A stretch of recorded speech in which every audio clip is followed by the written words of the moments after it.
Welcome to the AC 24/7 Top Story Countdown. We'll guide you through the biggest news of the day.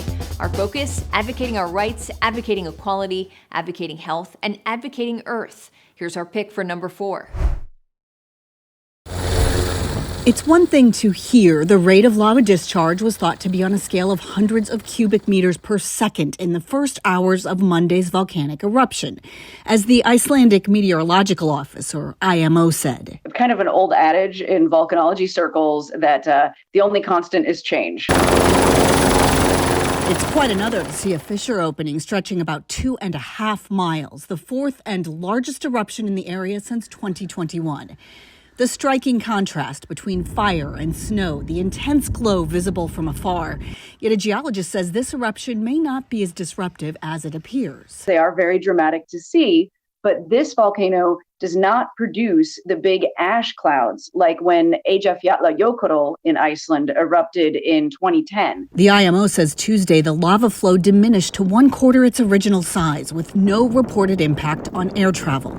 But the gases are toxic, and there's a chance pollution could reach the capital of Reykjavik early Wednesday. The real disruption is in Grindavik, about 3 kilometers away from the eruption, evacuated as a precaution in November after a series of earthquakes. Fortunately for the inhabitants of Grindavik, it's impossible to say how long this will last. So far, the lava flow has spared the community. If this activity goes on, then the big question is, will Grindavik be inhabitable in the long run? Police say scientists will reassess the situation every hour, predicting it will take days to get as close to certainty as this eruption will allow.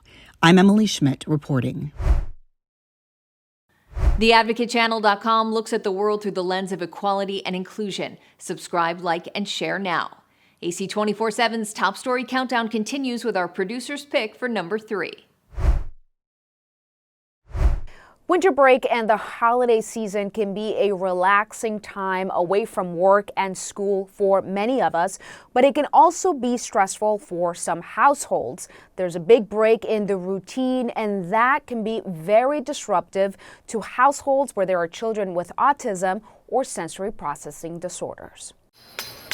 Sometimes the things that make the holiday season sensational can also lead to sensory overload, especially for neurodivergent children. We love the holidays. They are so exciting, but often some of the things that make them so exciting can be really overwhelming and difficult for our kids. For those families, that means enjoying timeless traditions like food, travel, and gifts often comes with significant challenges. But Kayleen George of AutisticMama.com says there's a lot parents can do to keep the holidays calm and bright.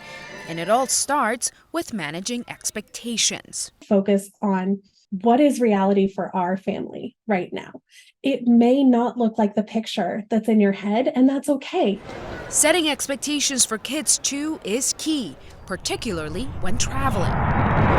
To help, George recommends showing them what every step of the journey will look like. We are going to grandma's house, and it's not somewhere we typically go. Having a picture of grandma's house or grandma at her house, having a picture of what the chairs look like there.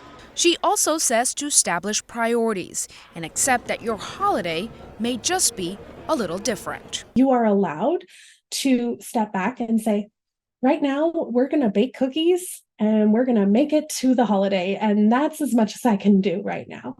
And that's still a beautiful and magical holiday for your family. So that last bit of advice is a big one. Be kind, not just to others around you, but also to yourself while you navigate this holiday season. I'm Gloria Pasmino in New York. Like the Advocate Channel on Facebook for the best way to get updated stories that advocate for equality, justice, our rights, and more. AC 24/7 continues with today's top 2 pick. Sometimes when you're leading by a lot, everyone says, oh, why should I go and vote?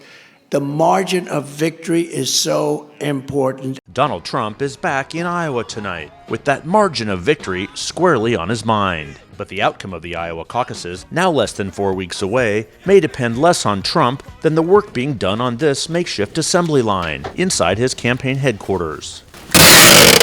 one box at a time. This is how Trump's team is trying to build a landslide, sending gold-stitched hats and carefully curated care packages to nearly 2,000 of their precinct captains. Look right here. Here's a personalized letter from the president. Brad Boosted is a volunteer and one of those precinct captains who speak on Trump's behalf on caucus night and agree to bring in 10 new supporters.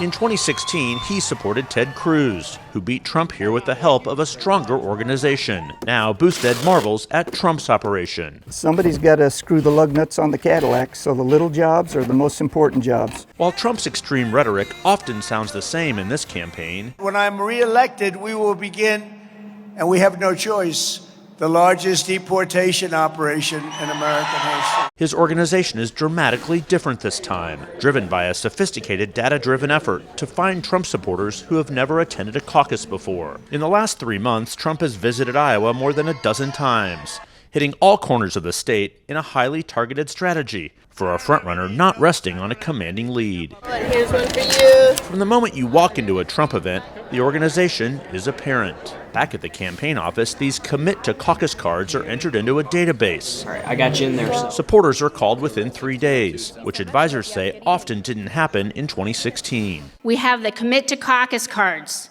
Fill one out.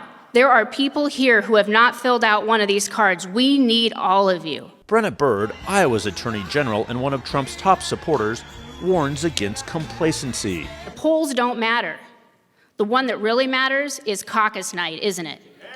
An army of Trump surrogates is also descending on Iowa, holding small organizing events, hammering home the same message. Recruit 10 captains that can recruit 10 other people to commit to show up in caucus. My only worry is low turnout. With Ron DeSantis and Nikki Haley in a fight for second place, Trump is working to close down the 2024 primary on its opening night. He wants to run up the score, so caucus night looks more like a coronation than a caucus. Jimmy Centers, a veteran of 4 Republican caucus campaigns in Iowa, said the Trump organization may overwhelm its rivals. They are quietly building a very tenacious and robust organization all across the state. I think that's going to be worth several points on caucus night. So some of the most important work happens when the former president's not here. That's precisely it. And it's been happening like that for 8 years. Follow the Advocate channel on Twitter and Instagram to stay updated on stories that matter every day. We're now at our #1 story of the day. Take a look.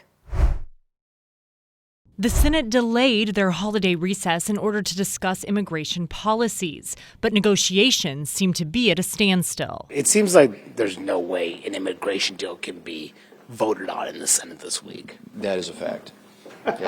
Yeah, there's no way. Senators have been looking to strike a deal to unlock support for billions of dollars in aid to Israel and Ukraine, something Democrats have been pushing for. But first, senators must come to an agreement on tightening immigration policy, which Republicans want. I mean, some of the stuff has some degree of complexity to it, but in the end, it's all about policies that will stem the flow at the southern border and getting Democrats to come around to work with us to make that happen.